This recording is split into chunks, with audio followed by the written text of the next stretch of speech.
নমস্কার। আজকে কিন্তু জমজমাট ৩-৪টে টপিক নিয়ে আলোচনা করব যে আল্টিমেটলি একটা ব্রেকআউট ক্লোজিং কি আমরা দেখতে পেলাম, সেইটা নাকি ফেক ব্রেকআউট হওয়ার চান্স আছে বা প্রবাবিলিটি আছে সেটা নিয়ে।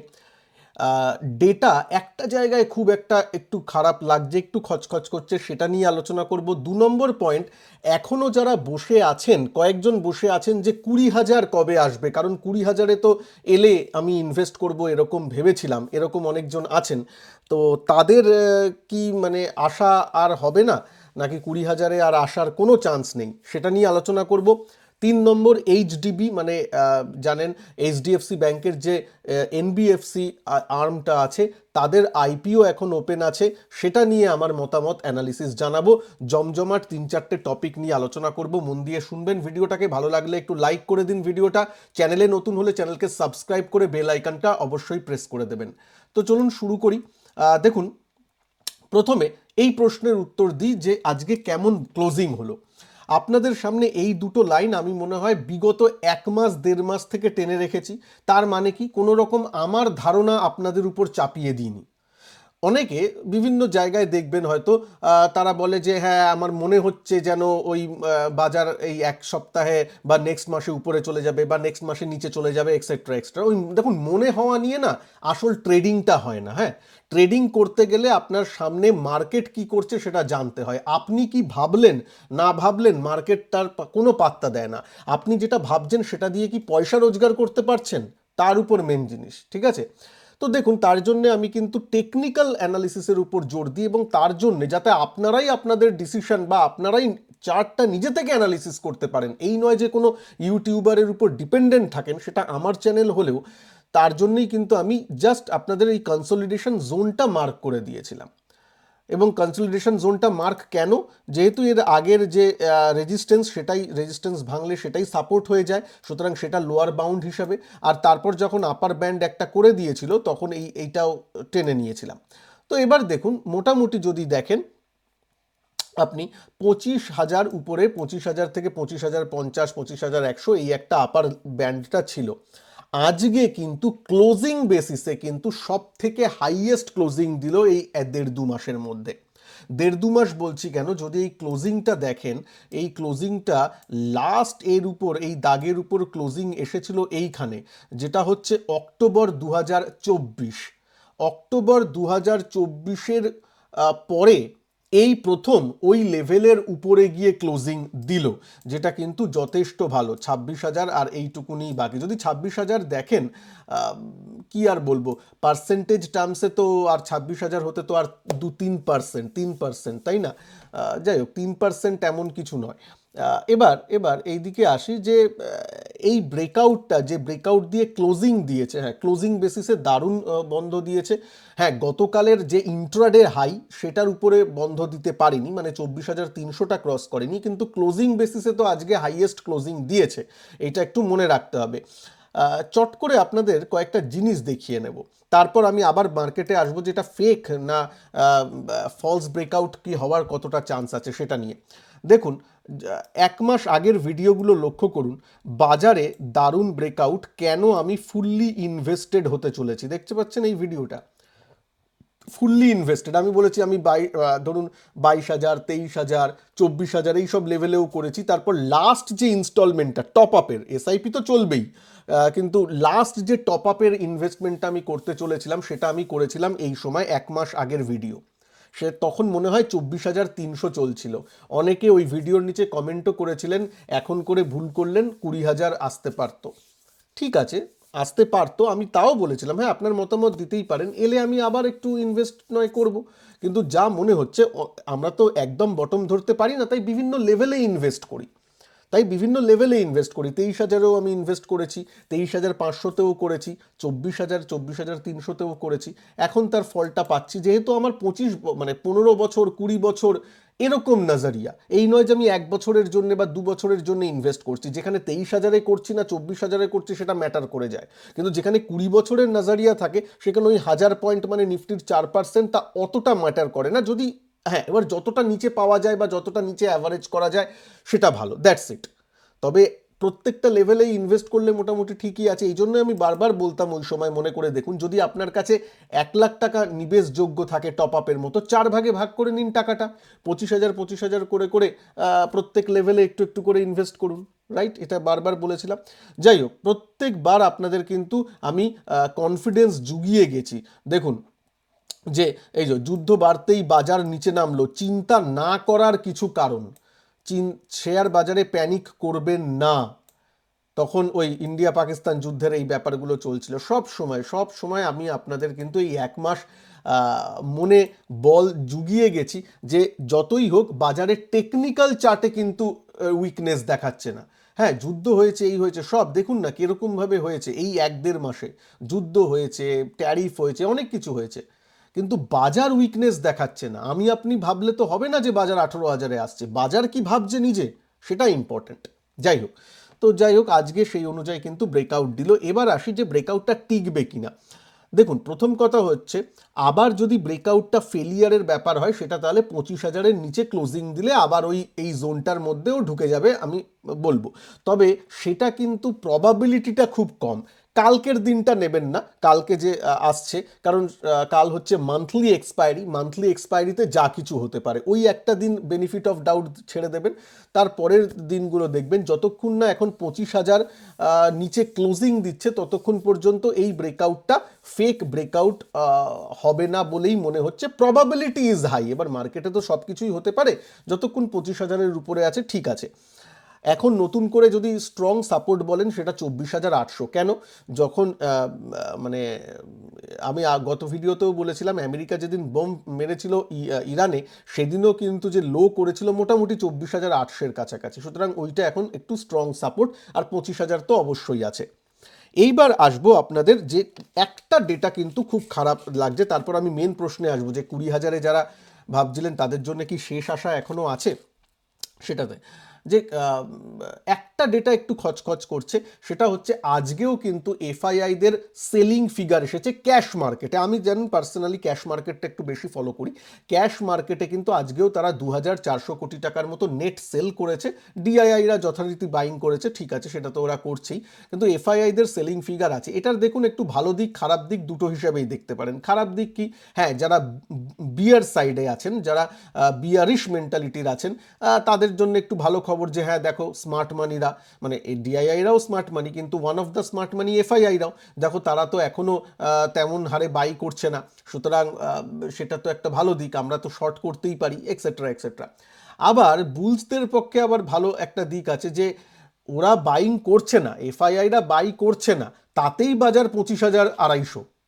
যদি বাইং করে, আজ না হোক, কাল না হোক, পরশু না হোক, কোনো না কোনো দিন তো আসবে, যখন তারা বাইং করতে আসবে তখন তো আরও বাড়বে। হ্যাঁ, ডিআইআইরা তখন সেল করবে, কিন্তু ডিআইআইরা অতটা বোকা নয় যে সেল করে বাজারকে নিচে ফেলে দেবে। ওরা ঠিক পরিমাণ মতো সেল করে, ওরা অনেক বুদ্ধিধারী, তাই না, বাজারকে ঠিক রাখে। তো যাই হোক, এই ব্যাপারটা একটু মাথায় রাখবেন যে দুদিকেই আছে। এফআইআইদের সেলিং ফিগারটা আজকেও এসেছে, একটু আমি অবাকই হয়েছি, তবে দেখা যাক কি হয়। আর দেখুন, একটু হতে পারে যে এই শেষের দিক তো, মানে এক্সপায়ারির শেষের দিক, একটু অ্যাডজাস্টমেন্ট থাকে, ঠিক আছে, দেখা যাক কি আসে। তবে মার্কেট ক্লোজিং বেসিসে খুব ভালো দিকে হয়েছে, এবং খুঁজলেও আপনি বাজে খবর তেমন পাবেন না। হ্যাঁ, আরবিআই আজকে লিকুইডিটি নিয়ে একটু করেছে, কিন্তু ঠিক আছে, এত আরবিআই এত ভালো ভালো পলিসি করেছে, তার মধ্যে একটা দুটো এরকম করলে কোনো অসুবিধা হয় না, সব ঠিক আছে। তাই ব্যাংকিং সেক্টর আজকে একটু নেগেটিভে ওপেন হয়েও কিন্তু আবার পজিটিভে ঘুরে গেছে। সুতরাং ঠিক আছে, হরে ধরে ভালো আছে। এবার যেটা প্রশ্ন, সেটা হচ্ছে 20,000-এ কি আসবে? যারা লাস্ট বসেছিলেন, এতদিন ধরে বসে আছেন, তো আমি বলছি কি, দেখুন, প্রবলেম হচ্ছে একটা জায়গায়, মন দিয়ে শুনবেন। যা এখন ঘটনাগুলো হয়ে গেছে, এর থেকে বড় কিছু হলেই 20,000-এ আসবে। বড় মানে কি? ওই হয় নিউক্লিয়ার ওয়ার লেগে গেল, যে নিউক্লিয়ার বোম কেউ ফেললো, বা ওয়ার্ল্ড ওয়ারের মতো হয়ে গেল, ওয়ার্ল্ড ওয়ার 3, মানে যেখানে চায়না রাশিয়াও ডাইরেক্টলি ইনভলভ হয়ে পড়লো, আর এইদিকে আপনার ইউএস আর ন্যাটো ফ্যাটো এইসব থাকলো, বা এদের মধ্যে একটা কিছু লেগে গেল, যার প্রবাবিলিটি আপনি নিজেও জানেন খুব কম। আর একবার ভেবে দেখুন, যদি এটা হয়, এবং তার জন্যে রিসেন্টলি, আমি বলছি না 1 বছর বাদে ইউএসএ রিসেশন এসে যাবে, তাই ইউএসএ রিসেশনের জন্য আসতে পারে। এখন তো ইউএসএ রিসেশন চলছে না, যখন আসবে তখন দেখা যাবে। কিন্তু আমি একটা কথা বলছি, ধরুন যুদ্ধ বা বাজে কারণে যদি সত্যিই 20,000-এ আসে, একটা ওয়ার শুরু হয়ে গেল, ওয়ার্ল্ড ওয়ার 3 এর জন্য আসে, তখন দেখবেন নিতে পারবেন না। আমি গ্যারেন্টি দিয়ে বলছি, মোটামুটি গ্যারেন্টি দিয়ে বলছি। কেন? কারণ নিশ্চয়ই তখন সকালে উঠে দেখবেন যে সার্কিট লেগেছে বাজার, ওরকমই তো ওয়ার্ল্ড ওয়ার হয়ে গেলে বা পরমাণু বোমা মারলে ওটা দেখবেন সব বাজারই, ওয়ার্ল্ডের বাজার লোয়ার সার্কিটে খুলছে। তখন মনে করবেন এ বাবা এসে গেছে তো 20,000-এ, না না না, আরও একদিন দাঁড়িয়ে যায়, দুদিন দাঁড়িয়ে যায়, এরপর তো আরও নিচে বাজার পাবো। বিভিন্ন টিভি চ্যানেলও তাই বলবে, ইউটিউবগুলো তো আছেই, হ্যাঁ, যে এই বলবে। আমি এখনই দেখছিলাম ইউটিউবে বিভিন্ন জিনিস, ইরানের ওই যুদ্ধ ঘোষণার পরেও যে এক দুবার মিসাইল হানা হলো, সেটাকে বলে দিচ্ছে যে হ্যাঁ দারুণ এসকালেশন হচ্ছে, দেখুন ইউএসের উপর অ্যাটাক হচ্ছে, দারুণ এসকালেট করে গেছে, এবার তো বাজার একদম ক্র্যাশ হয়ে বিয়ারের থাবায় হয়ে যাবে। কি হলো আসলে বুঝতে হবে কিভাবে করছে। ডোনাল্ড ট্রাম্প টুইটে স্পেশালি লিখেছে যে ইরান হামলা করার আগে আমাদের বলে দিয়েছিল, থ্যাঙ্কস টু ইরান, যে তারা আগে থেকে আমাদের ওয়ার্ন করে দিয়েছিল যে আমাদের এখানে মিসাইল মারছে। তার মানে কি এটা ফেস সেভিং ব্যাপার হচ্ছে, এটা তো দেখেও বোঝা যায়, তাই না? তো এটা একটু মাথায় রাখতে হবে। অয়েল নেগেটিভে চলছে, ইউএস বেসে হামলা চলছে, এদিকে অয়েল পড়ছে, তার মানেই তো বোঝা যায় আসলে স্মার্ট মানিরা কি করছে। তো এইগুলো একটু বুঝে ট্রেডারদের বা ইনভেস্টারদের একটু ব্যাপার নিতে হবে। ওই হেডলাইন দেখেই প্যানিক করবেন না, বারবার আমি বলি। তো এইবার আমি বলছি যে হ্যাঁ, যদি সত্যিকারের এই সব বড় ঘটনা হলেই, যা ঘটনা হয়ে এসছে তার থেকে বড় কিছু হলেই 20,000-এ আসবে। কিন্তু যদি এরকম বড় সত্যি ঘটনা হয়, তাহলে 20,000-এ যখন আসবে তখন কিনতে কিন্তু পারবেন না। মনে হবে যে আরও নিচে আসুক তারপর কিনবো, মনে হবে যেন এ বাবা এই থেকে তো আরও নিচে যাবে, এরকম হচ্ছে। তাই জন্য বলছি এরকম হয় না। এই জন্য আপনি প্রথমে ক্লিয়ার রাখুন যে আপনার নাজারিয়া কি। যদি আপনার 5 বছর, 10 বছর, 15 বছরের নাজারিয়া থাকে, তাহলে যে কোনো লেভেলে একটু একটু করে ইনভেস্টমেন্ট করুন। যেমন 1.5 মাস বাজার সময় দিয়েছিল কনসোলিডেট করে ইউনিটগুলো জমানো যেত মিউচুয়াল ফান্ডের। ঠিক আছে, এখনও খুব একটা দেরি হয়ে যায়নি, যাদের 10 বছর 15 বছরের নাজারিয়া আছে এখনও দেরি হয়ে যায়নি। শুরুটা তো করুন, তারপর নিচে এলে আরও নয় অ্যাড করবেন। ঠিক আছে, এরকম। আর মান্থলি এসআইপি তো চলছে, যদি নিচে আসে ইউনিট অ্যাভারেজ হবে, চিন্তার কি আছে। ঠিক আছে, এরকম ভেবে ডিসিশনগুলো নিন। আরেকটা কথা বলবো, তারপর আমি আইপিওতে আসবো। আর এতক্ষণ ভিডিওটাকে যদি লজিক্যাল মনে হয়, ভালো লাগে, তো প্লিজ একটু লাইক করবেন। এই চ্যানেলে কিন্তু আমি টেকনিক্যালের উপর বেস করে একদম অ্যানালিসিস লজিক সহকারে সাজিয়ে দিই। এই নয় যে আমার মতামতটা আপনার উপর চাপিয়ে দিচ্ছি, আমি লজিক দিয়ে আপনাদের সাথে কথা বলি। যদি সেটা ভালো লাগে, একটা কমেন্ট অবশ্যই করবেন যে আপনার মনে হয় কি নিফটি কি আবার 20,000-এ যেতে পারে, নাকি এবার 26,000-এর পথ প্রশস্ত হয়ে গেল, এই কথাটা একটু লিখবেন কমেন্ট বক্সে। আচ্ছা, এবার আসি যে যাদের একটা দুটো প্রশ্ন এসেছে আমার কাছে, যে আমার কাছে XYZ স্টক আছে, সেটার কি দাম ফিরে পাবো এখনও? মার্কেট তো উপরে যাচ্ছে কিন্তু স্টকটা আমার পুরনো দামে ফিরে আসছে না। দেখুন, এক্ষেত্রে আপনাকে একটা ডিসিশন নিতে হবে। আপনার কাছে তো যে একটা স্টকের পোর্টফোলিও তা তো নয়, আমি ধরেই নিচ্ছি ইনভেস্টমেন্ট, কারণ সুইং ট্রেডিং তো নয়। কারণ সুইং ট্রেডিং হলে তো কোনো প্রশ্নই নেই, আপনার স্টপ লস থাকবে, স্টপ লস হিট হলে বেরিয়ে যেতে হবে। যদি না বেরিয়ে গিয়ে থাকেন এখন বেরিয়ে যান, কারণ আপনি ভুল করেছেন, ভুল করলে মাসুল দিতেই হবে। ওই সুইং ট্রেডিংয়ের জন্য নিয়েছিলাম, ইনভেস্টার হয়ে গেছি, ওইসব কথা আমাকে অ্যাটলিস্ট বলবেন না, কারণ আমি রিয়েল ট্রেডার। রিয়েল ট্রেডারদের কাছে সহানুভূতির কোনো জায়গা থাকে না, কারণ মার্কেট সহানুভূতিশীল নয়। বারবার বলছি, market is a tough animal, ও খুব শক্ত। আপনাকে একদম রিয়েলিস্টিক থাকতে হবে। এই নয় যে ও আপনাকে ছেড়ে দেবে, ভুল করলে ছাড়বে না। এবং সেই জন্যই ভুলটা করলে, মানুষ মাত্রই ভুল করে, সেটাকে শুধরে নেওয়ার দায়িত্ব আমাদেরই। মার্কেট এসে বলবে না যে শুধরে নাও। ঠিক আছে, একদম স্ট্রেট ফরওয়ার্ড বলছি। আর যারা এমনি সিম্পাথিজ আপনাদের সাথে করবে, তারা আপনাকে ওই মিষ্টি কথা বলে ভুল বোঝাচ্ছে জাস্টেই। ঠিক আছে, তো সুইং ট্রেডিং করলে তো স্টপ লস থাকবে এক্সেট্রা। ইনভেস্টমেন্ট যদি করেন, তাহলে তো একটা স্টক আপনার নেই। ধরুন 20টা স্টকের একটা পোর্টফোলিও আছে, তার মধ্যে থেকে একটা স্টক ধরুন আপনার খারাপ করছে, সেটা আলাদা ব্যাপার। আপনার ওভারঅল পোর্টফোলিও তো ভালো আছে। যদি না হয়, দেখছেন 3-4টে স্টক খুবই আন্ডার পারফর্ম করছে, তাহলে সেগুলোর ফান্ডামেন্টালটা একবার অ্যানালিসিসটা করুন। আপনি তো ফান্ডামেন্টাল অ্যানালিসিস করেই নিয়েছেন, অ্যানালিসিস করুন। বা অ্যানালিসিস কি করছেন, মানে বা করতে পারছেন সেটা দেখুন। এই যে কোয়ার্টারলি রেজাল্টগুলো যে বেরোলো, সেগুলো কি ভালো করে ওই কোম্পানির ফলো করেছেন? রেজাল্টটা বার করে মানে রেজাল্টটা খুলে কি ভালো করে দেখেছেন? ম্যানেজমেন্টের বক্তব্যটা শুনেছেন?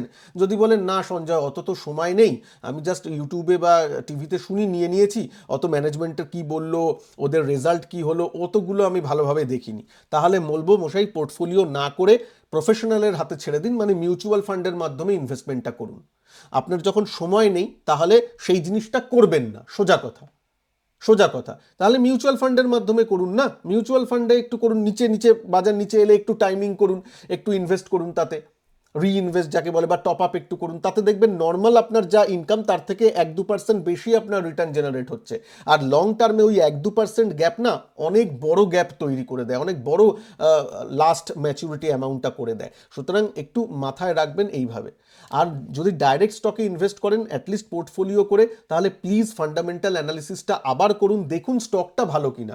যদি দেখেন হ্যাঁ স্টকটা ভালো আছে কিন্তু দামটা এখনো দাঁড়িয়ে আছে, তাহলে হবে, তাহলে ঠিক আছে। যেমন একটা ছোট্ট উদাহরণ দিই, ধরুন এফএমসিজি সেক্টর নেওয়া আছে, এফএমসিজি সেক্টরের অনেক স্টকই এখনো দাঁড়িয়ে আছে, অনেক বছর ধরেই কয়েকটা আবার দাঁড়িয়ে আছে, কিন্তু কোম্পানি খারাপ হয়ে যায়নি।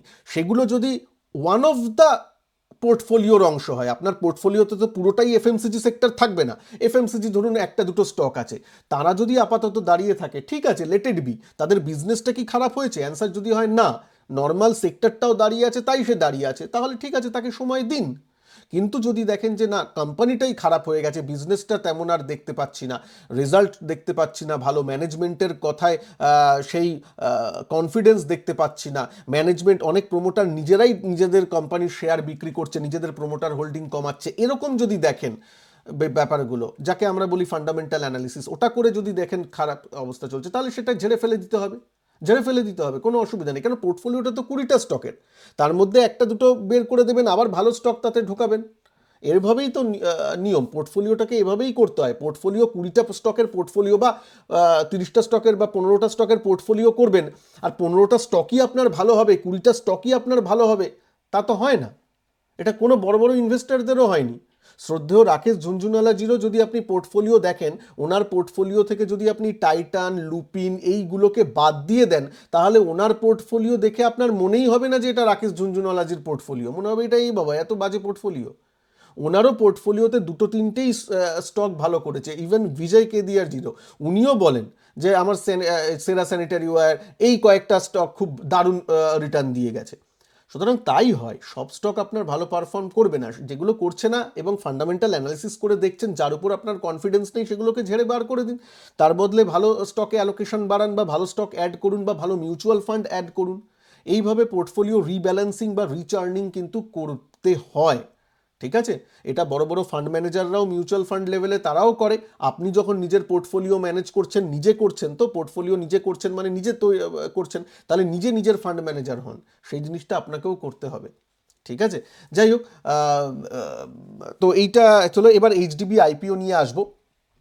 তার আগে এই ভিডিওর নিচে ডেসক্রিপশন বক্সে দেখবেন ফ্রি টেলিগ্রাম গ্রুপের লিঙ্ক দেওয়া আছে, সেটা নিয়ে একটু জয়েন করে নেবেন, এবং নিচে আমার সঞ্জয় টক্স অ্যাপেরও লিঙ্ক দেওয়া আছে, যেটা গুগল প্লে স্টোর থেকে ইনস্টল করে নিতে পারেন, যেখানে আমি অনেক ফ্রি কন্টেন্টও অ্যাড করি, এবং এই মাসে শেষের দিকে বা এই পরের মাসের প্রথমের দিকে আমি কিছু ফ্রি কন্টেন্ট এক্সক্লুসিভ ভিডিও কিছু অ্যাড করব কিন্তু আমার অ্যাপে, তার অ্যাক্সেস আপনারা ফ্রি অফ কস্টে পেয়ে যাবেন, তার জন্যও কিন্তু নিচের এই অ্যাপটা ইনস্টল করে নেবেন প্লিজ। ভিডিওর নিচে ডেসক্রিপশন বক্সে এবং প্রথম কমেন্টে আমি সেটা পিন করে দেবো। আচ্ছা, এইবার আসি এইচডিবি আইপিও। এইচডিবি মানে হচ্ছে এইচডিএফসি ব্যাংকের যে একটা একটা এনবিএফসি পার্ট আছে, এনবিএফসি আর্ম আছে বা এনবিএফসি সংস্থা আছে বলতে পারেন, তাদের এইটা আইপিও, যেটা এখন সাবস্ক্রিপশন চলছে। তো দেখুন, প্রথম কথা হচ্ছে এইচডিএফসি ব্যাংকের একটা প্যারেন্টেজ আছে, প্লাস এই যে এনবিএফসি ফিনান্সিয়াল সেক্টর, এর প্রতি এখন আরবিআই যথেষ্ট ভালো ভালো পলিসি এনেছে। সুতরাং সেক্টরের দিক দিয়ে কিন্তু আমিও পার্সোনালি বুলিশ, এবং কোম্পানির যেহেতু বুঝতেই পারছেন প্যারেন্টেজ ভালো, সব কিছু ভালো, এই ভালো সবই ভালো আছে। এবার তাহলে আইপিওতে কি অ্যাপ্লাই করা যায় সেটা তো ডিসিশন নিজেই নেবেন, তবে ভালো আছে এইটুকুনি আমার বলার কাজ, সেটা আমি বললাম। কারণ আইপিওতে অ্যাপ্লাই করলেই যে এখন তো জানেন, বুঝতেই পারছেন, পাবেন কি পাবেন না সেটার খুব মানে খুব বলা মুশকিল, কারণ এত অ্যাপ্লিকেশন পড়ে। এবার একটা প্রশ্ন হবে, আচ্ছা সঞ্জয় যদি না পাই, তাহলে যদি তারপরে লিস্টিং হয়, লিস্টিংয়ের দিনেই কি কিনে নেওয়া যায়? এইখানে আমি একটু গড় রাজি, কারণ আলটিমেটলি কি হবে, একটু ঠান্ডা করে একটু যদি দাম নিচের দিকে আসে তাহলে একটু আছে, কারণ বহুবার দেখা যায় ওই আইপিও হয়তো লিস্টের দিন একটু মাথাচাড়া দিয়ে উঠলো, তারপর সে নিচের দিকে অনেক দিন পড়লো, তারপর আবার বাড়লো, তো নিচের দিকে নামার জন্য একটু বা একদিনে না অ্যাকুমুলেট করে একটু খণ্ড খণ্ডভাবে নেওয়া, এই সবগুলো করুন। কেন বলছি আমি খুব একটা এই যে মানে আইপিওতে পেলে ঠিক আছে, কারণ আইপিওতে ধরুন পেলাম, তারপর এইখানে মানে লিস্টিং হওয়ার সময় একটু বেশি দামে লিস্ট হলো, একটা লিস্টিং গেইন থাকলো, সেটা একটু ভালো লাগে। না হলে লিস্টিং গেইন হওয়ার পর যদি নিই তাহলে তো একটা রিস্ক থাকে। আর কেন আমি একটু বলছি যে যেহেতু দেখুন এটা যে একদম মনোপলিস্টিক বিজনেস তা নয়, তা কিন্তু নয়। এইচডিএফসি ফিনান্সিয়াল যদিও এনবিএফসি সেক্টরে আছে, এনবিএফসি সেক্টরে কিন্তু তাবড় তাবড় লোকেরা প্রেজেন্ট আছে, হ্যাঁ, কম্পিটিশন দেওয়ার। বাজাজ ফিনান্স, তারপর আপনার জিও ফিনান্স, এরা কি ছেড়ে কথা কইবে না। তো ঠিক আছে, মানে এই নয় যে মনোপলিস্টিক বিজনেস, তবে হ্যাঁ ভারতটা এত বড় জায়গা যেখানে সবাই করে খাবে, এই নয় যে তাদের বিজনেস খুব একটা বাজে হবে, একদমই তা নয়। এইচডিবি ফিনান্সিয়াল ভালো কোম্পানি, এমনি ফিনান্সিয়াল যে আপনার যদি রেজাল্টও দেখেন খারাপ নয়, ভালো, ঠিক আছে। কিন্তু ওই যে বললাম তেড়ে ফুড়ে উঁচু দামে নেবেন না, একটু ঠান্ডা করে যদি মনে হয় যে হ্যাঁ অ্যানালিসিস করে যে ভালো, তাহলে। আর সব থেকে ভালো হয় যদি আইপিওতে অ্যালোকেশন পাওয়া যায়, তো কোনো কথা নেই, দেখা যাক কী হয়। আমিও পার্সোনালি আইপিওতে হয়তো অ্যাপ্লাই করব লাস্ট দিনে, এবার দেখা যাক, যদি পাই তো ঠিক আছে, না হলে না পেলে আমি তারা অ্যাটলিস্ট করব না, ঠিক আছে। অনেক ঠান্ডা করে খাওয়ার সময় আছে, বা অনেক এনবিএফসি কিন্তু বাজারে আছে সমপরিমাণ ভালো। যাই হোক, তো এই ছিল মোটামুটি এইচডিবি ফিনান্সিয়াল আইপিও নিয়ে আমার পার্সোনাল মতামত। আপনাদের কি মতামত? আপনারা কি অ্যাপ্লাই করার কথা ভাবছেন কিনা প্লিজ কমেন্ট বক্সে আমাকে জানাবেন। ভালো থাকবেন সবাই, ভিডিওটাকে একটু লাইক করে দেবেন। নমস্কার, জয় হিন্দ, বন্দে মাতরম।